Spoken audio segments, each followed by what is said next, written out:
freedom.com. In this video, I want to talk about getting started, your first deal. I'm going to share with you my first deal insanity to actually get my first deal completed. And all the struggle, the doubt, the fear, the anxiety, the not knowing what I was doing, um, the questioning myself every moment. I'm going to talk about that in this video because, when you're initially getting started in the business, it's not easy. It's not easy. And I know there's a lot of people out there that want to get involved in wholesaling and they want to get their first deal and they want to make some money doing it. And some people have, they have a great start right out of the gate and they do exceptionally well. I wasn't, that wasn't me. And I had struggles when I first got started. So I want to talk about that, talk about it with you and share with you how to push through those struggles, those doubts, those fears, that anxiety, that not knowing if it's going to work, thinking that you're crazy, everyone else thinking that you're crazy, and pushing through that. That's what I want to talk about in this video. So if you haven't joined our videos or haven't seen videos before, thanks for being here. If you could do me a favor, hit the like and subscribe button. And we'll get started here in a second.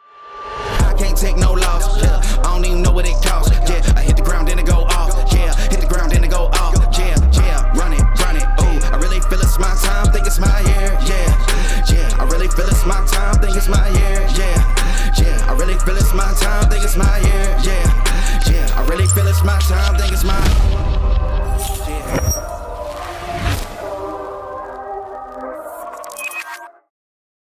All right, so we are live. If you have any questions, you can go ahead and ask them in the comments and the questions down there. I'd be happy to answer any questions for you. Or if you want to just let me know where you're from, where you're at, and I'd be happy to see you on the chat. So, first deal.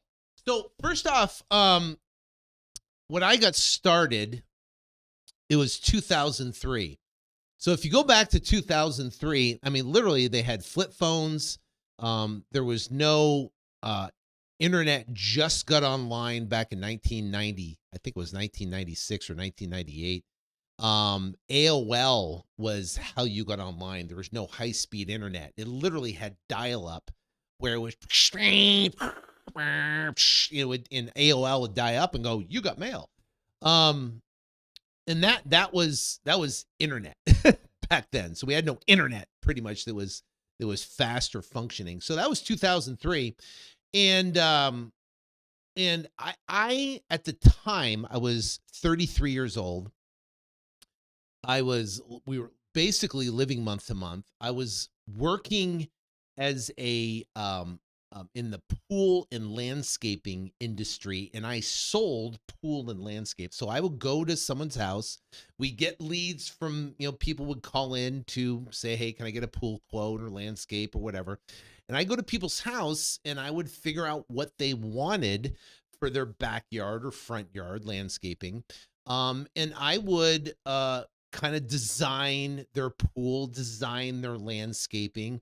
Then I'd itemize, bid it out with the pool and landscaping and present it as a package for them to, to basically buy or finance however they're going to do it. So to get leads, I would go knock on people's doors. I go to new construction areas, people that had no landscaping, knock on their doors and say, hey, I'd like to design your pool and landscaping, give you a quote on what you could do. And then they would invite me in and I'd go out there and do it. So so the bottom line is that was my job at 33. And I get deals. Sometimes I wouldn't get deals. I'd spend all the time, an AutoCAD drawing someone's backyard and landscape and itemize and bid it. And I go to the house and go, oh, thanks. And they go bid it out with somebody else and I wouldn't get the job. So I was, sick of doing that. I didn't really like pools and landscaping. It was hot outside and sweaty. I had to measure people's backyards. And it sucked. I didn't like it at all. And what happened was I was driving to an appointment one Saturday afternoon, and I had this lead. It was out in Litchfield Park, and I was driving up the 101 freeway, and I was flipping through the radio stations, listening for whatever I could listen to. I was looking for like some sort of sports, but it was May of 2003, and in May there's really no sports on anything on. So I was just driving, flipping through the stations, and I came across this one radio station. It's called 1510 KFNN, Financial News Radio.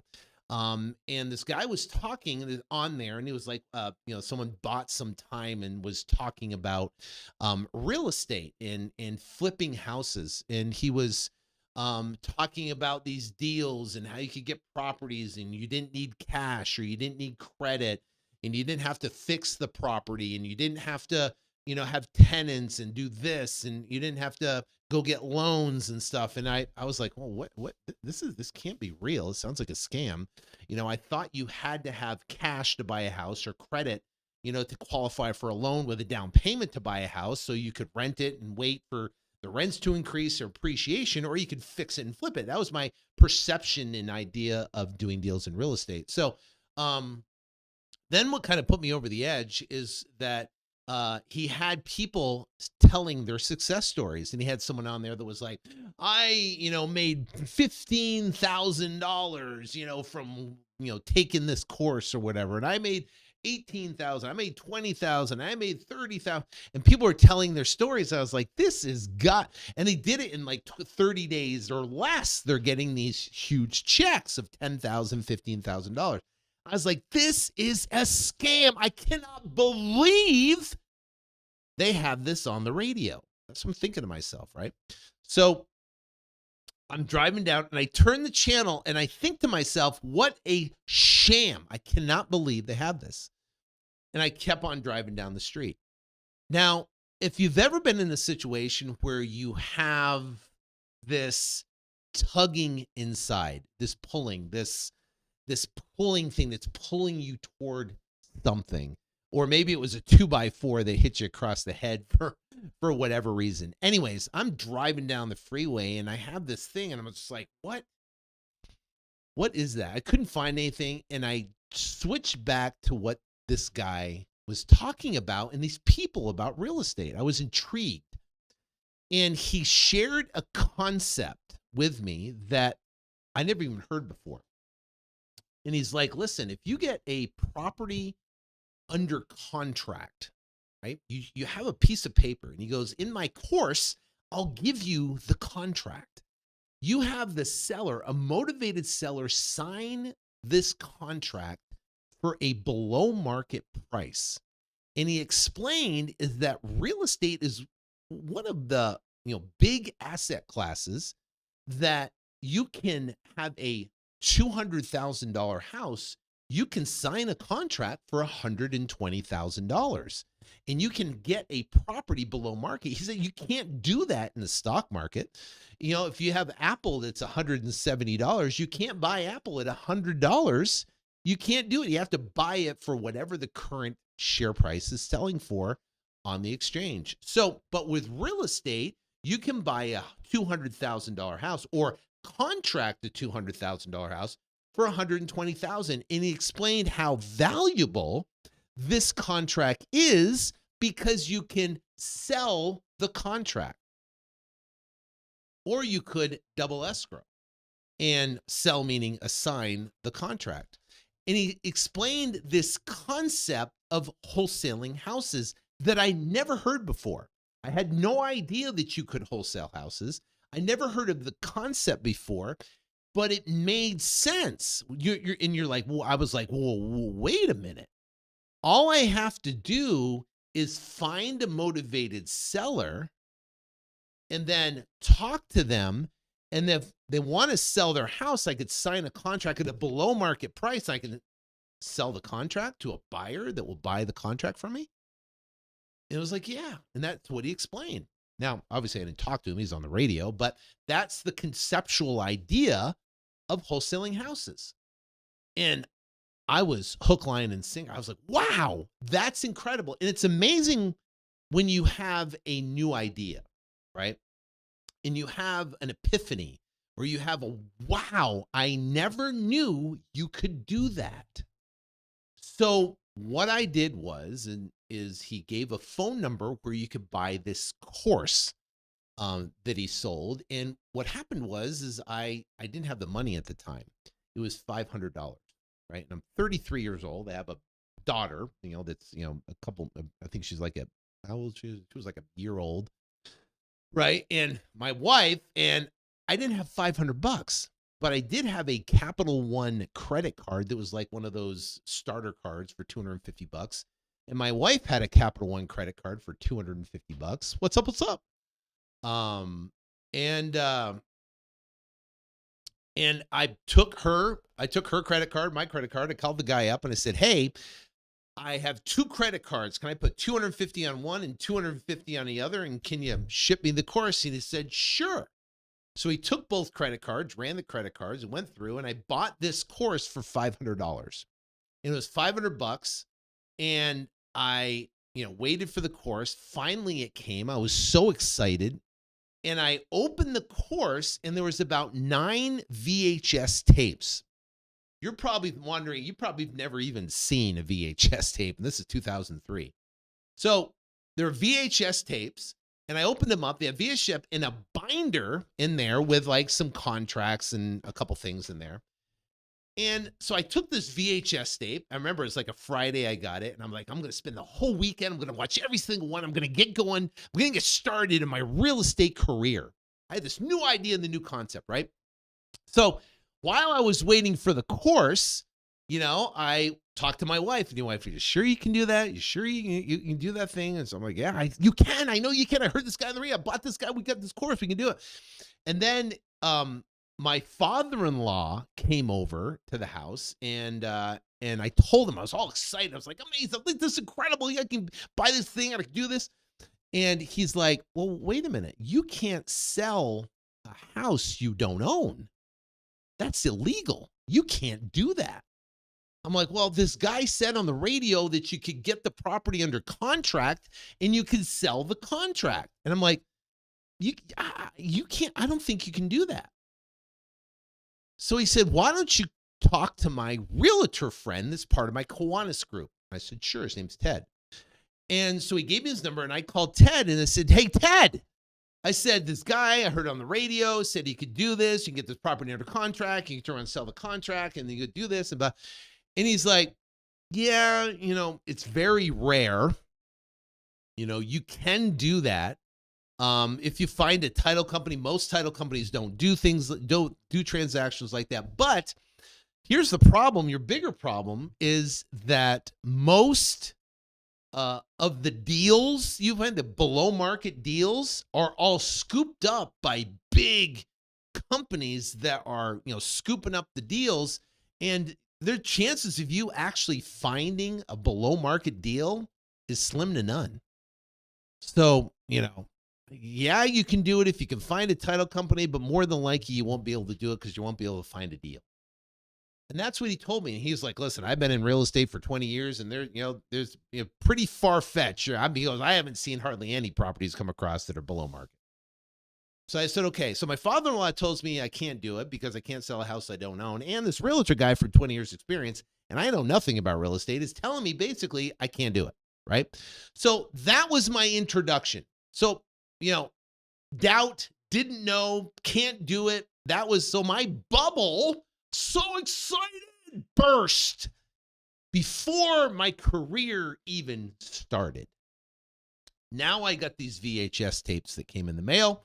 It's Friday, and I'm going to plop them in, and I'm going to put them in the VHS and put them in. And I sit there, and I have this notepad that came with the contract right there, and I'm sitting there, and I'm watching. I put it on the TV. Guess what? Boom. Well, first off, it was in black and white, right? So it wasn't in color. Second off is the recordings. This was 2003, mind you. The recordings were done 10 years earlier, back in 1992. And it was this guy in his cowboy hat. He's from Texas, and he had this southern drawl, Texas drawl. And he has his cowboy boots on, and he has his big bell-bottom pants and his cowboy hat on. He's in front of this white screen, this board, and he's talking about how you can knock on pre-foreclosure doors and you can get properties under contract, and you can talk to sellers and see if they want to sell their property before it goes to foreclosure. And he goes, in your little binder there's a little script that you can ask them if they want to sell their house before it goes to foreclosure. That's what he said, right? And I'm sitting there looking at him like, and there was these 9 VHS tapes, and they're all about 10 minutes long, right? I don't know why he didn't put them all in one thing. It made me want to make it look big. But the idea was this. He goes, you want to get a list of people in pre-foreclosure. Pre-foreclosure is they haven't paid their mortgage and their property is going to go to foreclosure. They're going to lose their property to foreclosure. So what you do is you pull a list of pre-foreclosures, and then what you can do is you can knock on their doors. Okay, that's how you find a deal, right? This is 2003. So I have my car, had a Nissan Murano, and I got my car. Well, first off, I went on AOL, and I went on MapQuest back then. So I signed in the AOL, went on the MapQuest, which I hated, and I typed in an address and then to and another address. I said my house to the address that could get me there because there was no navigation system. We didn't have our phones with like navigation systems and stuff like that. So we didn't have that. So I had to go on AOL and I had to pull it up, and I put my address to the first house and then that house to the next house and the next house to the next house. And I did it all within a zip code area. So I flipped through my 20 houses that I was going to go knock on their doors. And I go through in an area, and I go from the next house to the next house to the next house, and I had it all mapped out from each turn to go around. So I knew where the heck I was going to find all these houses. Today, you just put an address and you go there, right? So easy. And people go, I can't get a deal. It's so hard to get a deal now. Well, go to AOL, sign in with dial-up, and then go to MapQuest and try to map properties out to go find them. And then come back and talk. So I went to my first house ever, not to knock on pre-foreclosure doors. I had my first one. I went from my house to the first house. And I drove up and down the road to the house, up and down, back and forth, because I wanted to kind of case the joint because I didn't know who was there. Now, the house was this kind of old, there's like a white and blue, and there was a truck, this big red truck in the front yard, and it wasn't in the driveway. It was parked directly across the front in the grass area, but the grass was all dirt. So the truck parked up on the front yard sideways, right? And there was there was like sideways right here, and the path went up the front door, and the driveway was on the side. I don't know why you just didn't park in the driveway. You parked it right across, got out. And the screen door was open and the interior door was open. So I parked down the street around the corner, and I had my notepad in my hand. I had my notepad like this in my hand, and I'm like, okay, I got my notepad. I had my my contract that was right there, my notepad, and I had that, and I walked up to the door, and I knocked on the screen, right? And the screen kind of shook like that. And I stood back with my notepad. The guy came up to the door, and I saw his shadow come behind the screen. And he opens the screen door. He looks at me, and he's about 6 foot, probably 6 foot 8. His hair was shaved. He had no head. He was bald, he shaved. He had a tank top on, and hair was all sticking out, right? And he comes up, and he looks at me, and he goes, "What do you want?" And I'm like that. And I kind of jump back. He comes right in my face. And I'm like, I just want to see if I just want to see if for house for foreclosure. And I could not get the words out of my mouth. I was tripping over my tongue. And the guy's looking at me like, what are you doing, dude? What do you want? And I couldn't get the words out. I panicked and I turned around and I hightail it and I sped walk back to my car. And the guy slams the screen, slams the interior door, walks inside, and I literally speed walk back to my car. And I'm thinking to myself, what an idiot. What am I doing? Why? I cannot believe it. I'm so mad at myself and I made myself look like a fool. What am I doing? This is stupid. Now, I knocked on doors before when it comes to landscaping, and I couldn't knock on this guy and talk about foreclosures. So I get in my car and I'm in my Nissan Murano, and it had a cassette tape. They don't have DVDs or Apple Play or any of that. Had a cassette tape. I put my cassette tape, or the cassette tape was in the car. I turned my car on and it was playing Think and Grow Rich. And I remember thinking to myself, and I was contemplating quitting. And I was like, I can't do this. I can't do this. Who do I think I am? I'm going to try to knock on doors all over the valley here and convince a seller, a mad seller, to sign my contract at a price. Well, I don't even know what prices are. I don't know how to value a property. I don't know how to determine if it needs repairs or not. I don't know how am I supposed to do this? Because I didn't have any I didn't know. So I'm sitting in the car and I'm just feeling sorry for myself, beating myself up. Who do I think I am that I can get involved in real estate? That I can do this? I don't have any college education. I went to the Marine Corps right out of high school. I don't have what it takes. I can't be a business person. How can I buy a house when I don't even have $500 in my account? What was I thinking? Who do I think I was? That's what's going on in my head. And I'm sitting in this car and I go, I can't do this. Now, I looked at my alternative. My alternative was I could go back to my, pool and landscaping deal which I hated. And I was so excited about this real estate thing, but I started taking action and I'm like, how am I going to do? It seemed like I was so far away from the goal, so far away. I was like, I'm going to have to knock on hundreds of doors. I'm going to have to get a bunch of deals. How am I ever going to get out of my mess? So I'm sitting in the car. I turned on the car. The cassette tape of Think and Grow Rich came on. And it was the section of, Turkey, do we sell 100% of your deals? Not 100%, about 70%. So we have about a 72% closing ratio. There's some we have to cancel because the seller doesn't have a title company, or the seller has some lien on the property, or they ghost us for whatever reason. But it's about 72% close.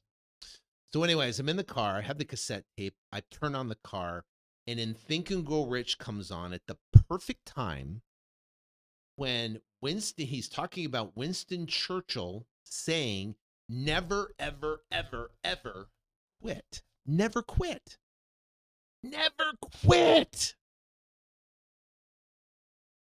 And I remember I was sitting there, and I'm sitting there. Thank you.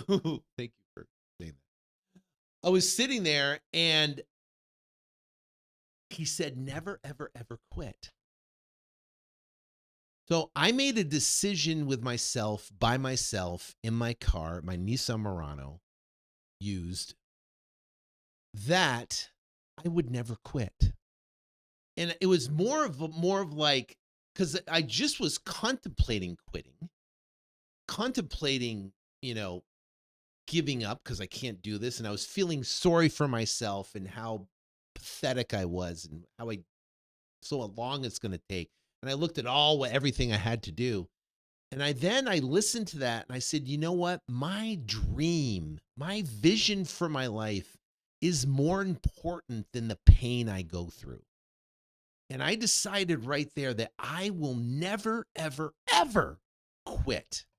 I don't care how many doors I have to knock on. I don't care how much rejection I have to get. I don't care what I have to go through. I am going to continue to persist through this until I reach this pinnacle, this goal, this vision. And what was the vision? Freedom. Financial freedom. Freedom that I have to do that. I don't have to work, right? Financial freedom. So that was the vision. That's got me going. And I made a decision right there that I'm going to continue. So you know what? I got resilient. I got mad. I got like, I don't care. I'm going to make this happen, whatever it takes. So I flipped my paper over to the next property, and I drove down the street, and I went to the next property. And I walked up to that door, and I knocked on that door. No one answered. I walked to the next door. And for the first month, I knocked on about 20 doors a day. Because that's I printed out. I woke up in the morning. I printed out all my map quests to the next one, to the next one, to the next one. And I went out and knocked on doors around my pool and landscape job. I go to a pool quote, then I go knock on a couple, 4, 5, 6 doors. Then I go to another pool quote, then I knock on 4, 5, 6 doors. Until the day where I walked up to this house in Glendale and I knocked on the door, and a gentleman opened the door and he said, "What do you want?" And I said, "I would like to help you save your house, sell your house, do something with your house, get your equity out of your house before it goes to sale on so-and-so date in 2 weeks, 3 weeks, a month from now, whatever it was." And he goes, "Okay." So I woke up every single day and I get rejected day after day after day after day. So you might be getting started in this business and you might talk to a seller and they want retail. And you talk to a seller and you make an offer and they go, "There's absolutely no way I'd take that amount." You talk to another seller and they ghost you and they don't call you back. You talk to another seller and they're ready to go and it doesn't happen, right? That's what I went through. I went and knocked on doors and people yelled at me. I went and knocked on doors and they opened the dog to have the dog chase after me. I opened the doors and the guy pulls a gun out of his thing. He says, "You better get off my property." I knocked on doors and people didn't answer. I knocked on doors and people answered and they said they'd be there. And then they come back and they wouldn't be there. So I did it over and over and over. Rejection. And I had doubt.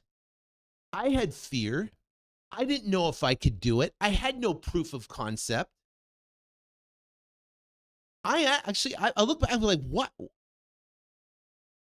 I heard this guy on the radio. I watched this course that was recorded 10 years earlier, and he said, get a list of pre-foreclosures. Everyone I talked to said you can't do it. What the heck? It's that internal pull. Yeah. Yeah, Chris, it's listen, bud, it's not just you.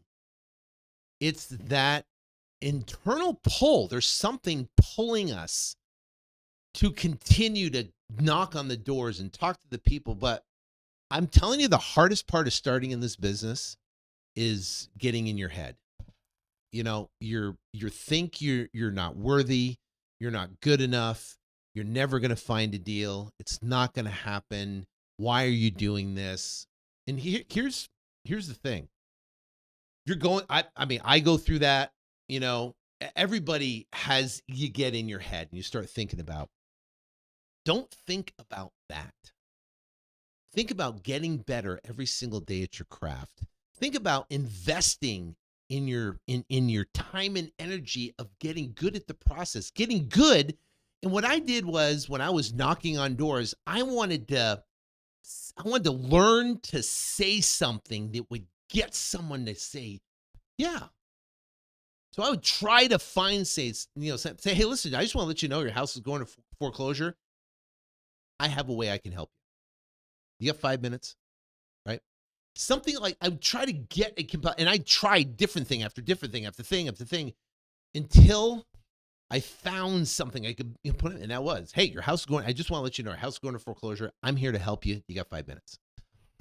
And they go, oh, my house isn't in foreclosure, right? And be an objection. I learned to overcome it. The bottom line is that during those times of doubt and the dark days, that it's just you and you're just putting forth the effort and you're just putting forth the energy and you think it's for nothing, it's everything.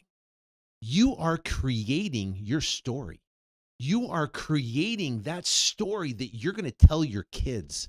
You're going to tell your grandkids of what you went through to achieve the success you had. And guess what? This pulling inside your heart, this pulling you toward this business, this success, to helping to have this dream, this freedom, this pulling is for a reason, meaning you are meant to do this. So if God gave you this pulling inside you, he gave you the ability to achieve it and do it. You have what it takes to make it happen. And if you don't ever give up, it will happen. So what I did was I knocked on this door. And the guy opened the door in Glendale, Arizona. And I said, hey, your house is going to foreclosure on this date. I have a way to help you. You got 5 minutes to hear me. And he said, yes. And he goes, but listen, I'm going to work right now. Come back tonight and I'll sit down with you. I'm like, yes, I got an appointment.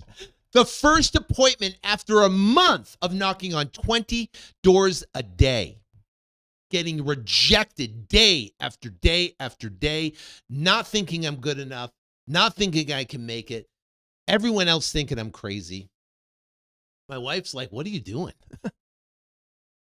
Printing all this stuff on the computer, trying to go from address to address because they didn't have a navigation back then. So I didn't have he gave an example real estate contract, but he didn't give an actual contract. So I had to go to Staples, like Office Max Staples. It's a store, big box store. So I went to Staples and I bought a real estate contract. Now, I never filled one out before, didn't know how to fill one out. Didn't even know what the spaces meant. It was kind of weird with the way the names were placed and stuff, but I didn't care. I bought a real estate contract. I bought actually a couple. There was like a binder of a couple of them, all the same ones. And I go to the house and I had an appointment with him at 7:00. I knock on the door. Nobody answers. He ghosts me. So I go back home. I'm like bummed. I was so excited. I had my first appointment with the seller.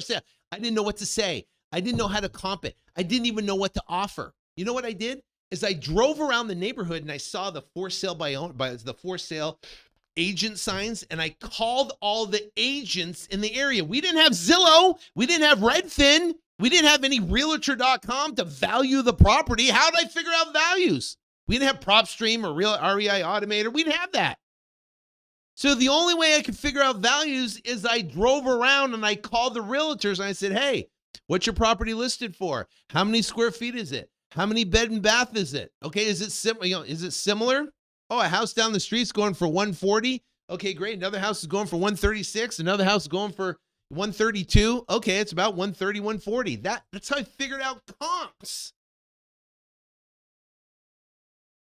So I got my real estate contract, right? The guy ghosted me. I went home and I'm bummed. Again, I contemplating quitting. I just can't. I knocked on. I finally got someone to say yes. Told my wife, I got an appointment, my first appointment today. I could get the contract. The guy's going to foreclosure in about a month. I can probably get the deal. I come home with my head down, my shoulders down. I'm like, what happened? He ghosted me. So I go to bed bummed out. I wake up the next morning. I drive over to the house again. I knock on the door. Nobody's there. I go back to the house later that afternoon. I knock on the door. Nobody's there. I leave again. A day comes back. I go to the house again in the morning. I knock on the door. Afternoon, knock on the door. Nobody's there. I go back at night, knock on the door. Nobody's there. For 3 days straight, I go back to the house 3 times a day, knocking on the door. Finally, I catch him in the morning, about 8 o'clock in the morning, 9 o'clock in the morning. I got up early to get down there because I'm knocking on doors. He answers the door. He says, "Oh, sorry, man. I was busy. I got my job and this. I'm sorry. I'm sorry. I've been working morning, late night. I've been at the office late." I said, "Okay." I said, "Can I meet you?" He goes, "Yes. Come back tonight, 7 o'clock." I said, "Well, listen, you're going to be here there because I live kind of far away and I'm driving over here."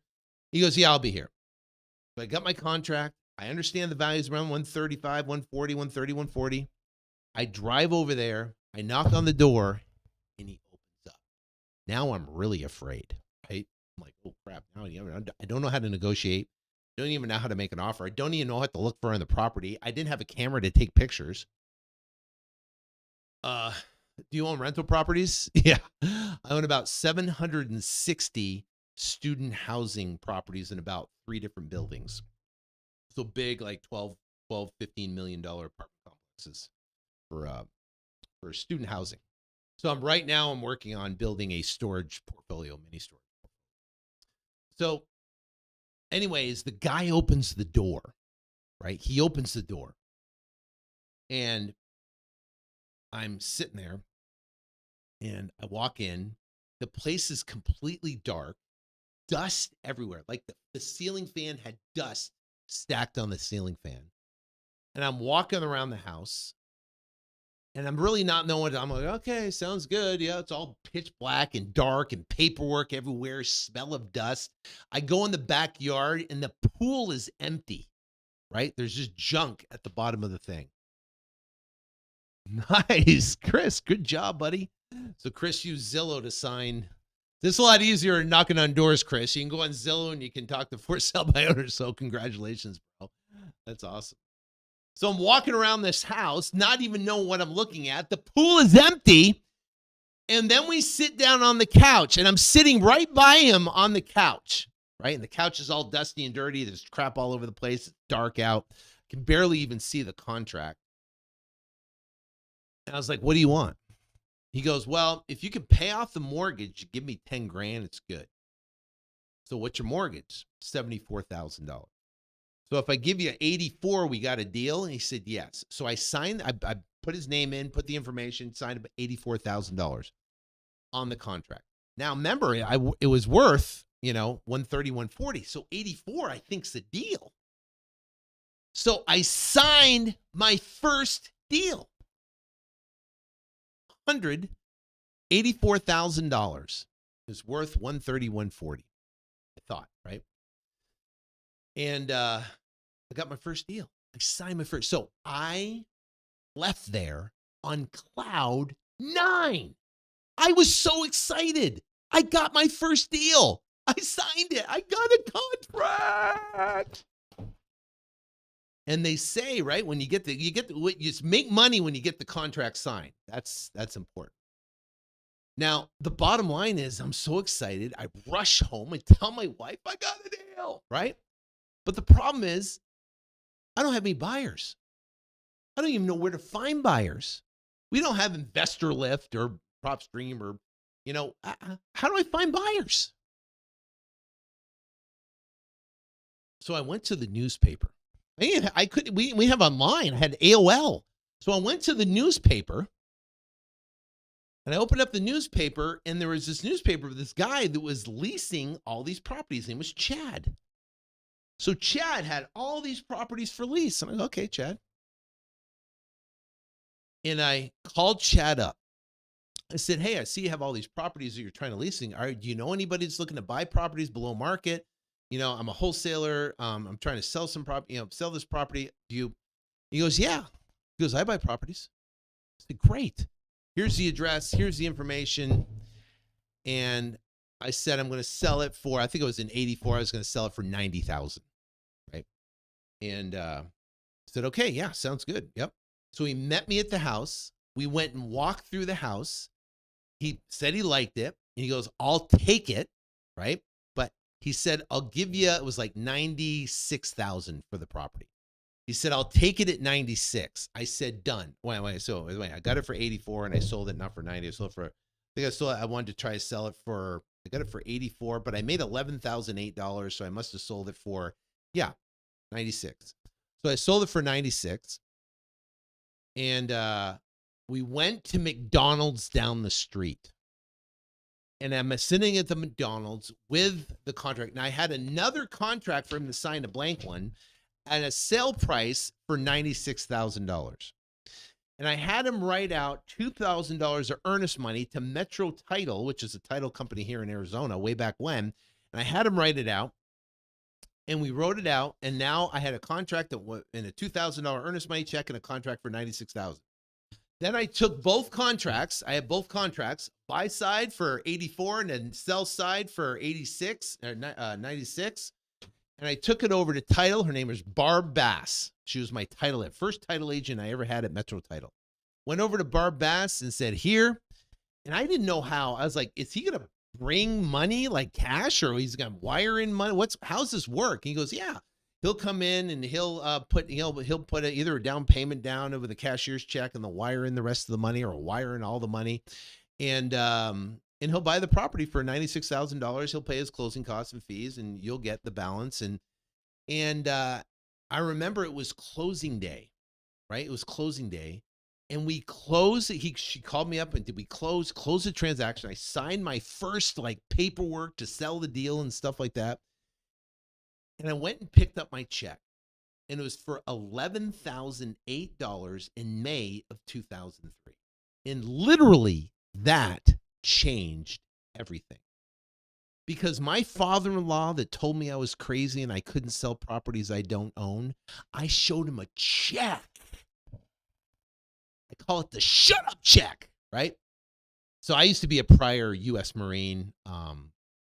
I went over the Gulf War and stuff like that. So a little aggressive. So I was pissed because all that work of knocking on doors and talking and ghosted and contracts and not knowing, and the fear and the doubt and nothing. And it actually came to fruition. No help, no YouTube, nothing.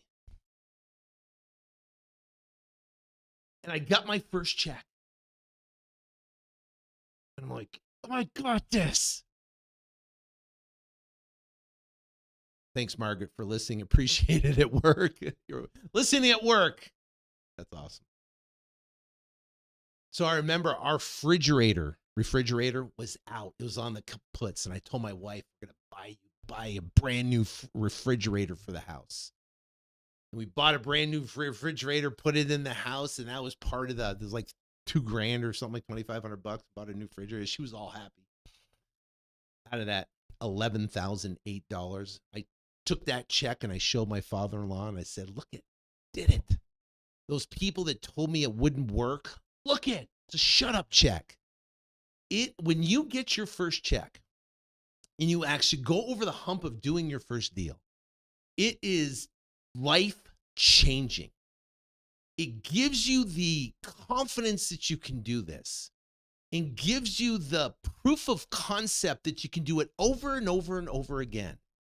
And what happens is now you can turn this into a process, and you can turn it into an incredible business. Now, if you just want to do this part-time and just make an extra, $50,000 to $100,000 a year, this is an incredible business to do it.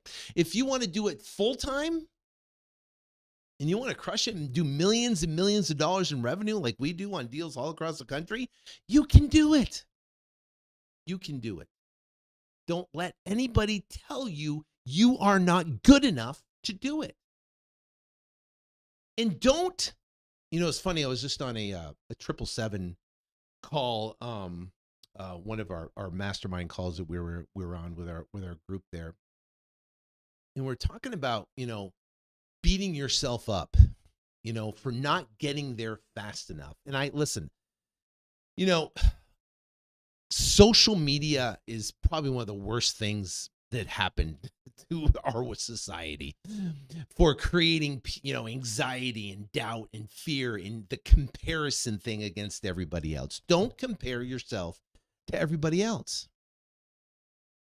Run your own race. You have what it takes to make it happen. Now, think about this, and I told this story, is that if you go in the Bible, Noah built the ark. Everyone heard that story in in a church school or whatever they call it, like preschool or church school, whatever. Noah built the ark because God told him it was going to rain. It was going to wipe out everybody on the earth. And he told him to build the ark. So all he had animals type 2 by 2 on the ark. But did you know that the ark took Noah, right? Or was it Noah? Yeah, Noah in the ark, right? So I was thinking Jonah. Noah, it took him 126 years to build the ark. 126 years. So he hears God tell him to build an ark because it's going to rain. But for 126 years, he builds an ark. Imagine what his neighbors are thinking. Imagine if he's on social media, right? Oh, there he is again. Building an ark again. Look at him. He's still doing it. It's been a decade and he's still building the stupid ark. He thinks it's going to rain. He heard a voice. God said he was going to rain. What a loser. And every day he wakes up and I'm sure he had doubt. What am I doing? What is happening? What? But he gets up every single day with purpose and with vision. And he runs his own race. So imagine this. A decade passes, 10 years, no rain. Imagine his family's going, what are you doing, dude? There's no rain. Well, God told me there was rain coming. Another 10 years pass, 20 years pass. No rain, 20 years. No rain. 100 years pass. A century passes. What's he doing? Still waking up every day and still building the same old boat that he was building 100 years earlier. Do you think he had doubt? Do you think he had a little bit of, what the heck am I doing? Why? What am I doing? Imagine having, you're in your head, you're going, did I really hear God say it's going to rain? Am I sure? Am I sure of myself? Imagine you question yourself going, what am I doing? After 100 years. And he still had 26 more years after building an ark for a decade. A century, my fault. 100 years. So for 126 years. And guess what? It rained.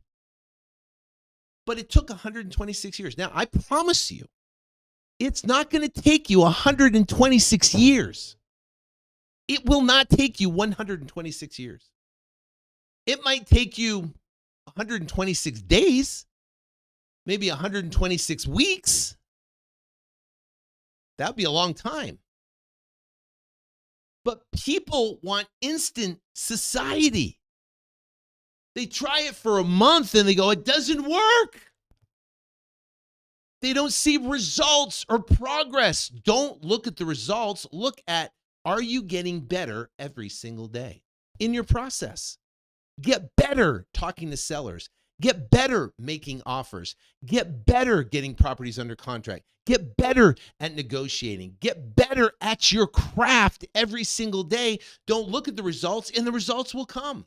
John Wooden, the greatest basketball coach of all time, college basketball, UCLA, took him to 22 championships back after back. Why? He didn't look at the score. He taught his boys the process. Focus on the process. And if you focus on the process and you focus on getting great at your craft, success is inevitable. The vision that you want, that compelling goal, that freedom that you want is there. You can do it. You have what it takes. You have everything you need right now. Run your own race. Don't worry about how long it's taking. Don't compare yourself to everybody else. Who cares?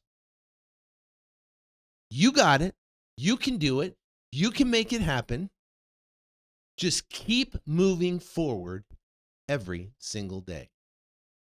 Now, listen, if you're doing this business and you'd like to work with me and my team, we have a new program. It's called the Escape Plan. It's that little thing up there, right there. And there's a link in the bio. But guess what? I have a whole thing that will teach you exactly how to get deals, and you can submit deals to us. And my team will work with you on getting these deals closed and help you get your first check. It's a blast. We helped this guy, Alex, get his first check of $4,600. He was ecstatic. Because you learned by doing, which is an incredible thing. So I just wanted to share this with you. I guys hope you have a fabulous weekend coming up. Don't ever give up. Don't ever quit. It's not going to take you 126 years. Just keep moving forward every single day. Get better and better at your craft. And you're going to wake up one day and you're going to go, holy cow, it's been an incredible experience and my life is changed. So I hope that for you. I pray that for you. Go out there and crush it. And